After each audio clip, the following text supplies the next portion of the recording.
Magandang umaga po sa ating lahat. Isang mapalad na umaga para sa ating lahat. Sana po nasa mabuting kalagayan po tayo ngayon at nararamdaman po natin ang biyaya ng ating pong may kapal dahil mahal po natin siya.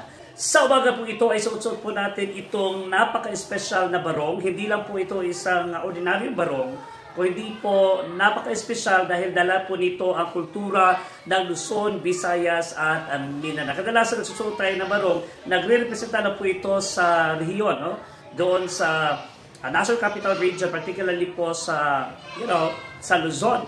Pero ito po ay meron po tayo ditong barong na napakaganda at napapakita po ito kung na ang isang kultura na mula po sa tatlong bahagi, malaking bahagi na kapuluan po dito sa ating bansa, ang Luzon, Visayas at Mindanao.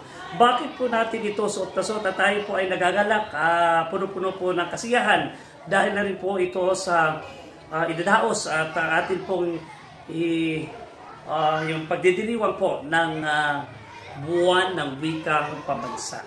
Okay, so ngayon ay bibigyan po natin ng halaga at diin yung talagang selebrasyon ng buwan ng wika, kasi alam natin na isa po sa mga layunin nito ay imulat ang ating mga kabataan. Itaas po ang kanilang kamalayan patungkol po sa ating wikang Pilipino.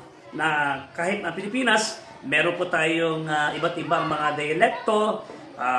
dialekto o lingwahe sa Luzon, Visayas at Mindanao, yung pitong malalaking wika. Pero nagkakaisa po tayo dahil na po sa wikang Pilipino. At paggamit po natin ng wikang Pilipino, tayo po ay nabibigyan po natin ng halaga at malilinang din po natin ang kakayahan ng ating mga kabataan na makapagbigkas o makapagsalita ng wikang Pilipino. At kahit saan man tayo sa mundo, namumukatangi po ang kultura at ang wikang Pilipino dahil na po sa kanyang napaka-espesyal at nakakaiba ng palibhasa, nakakaibang tunog. Pag bibigkasin po natin yung buong talata, nagsasalita tayo ng Pilipino, malumanay, mayumi at ito po ay maganda.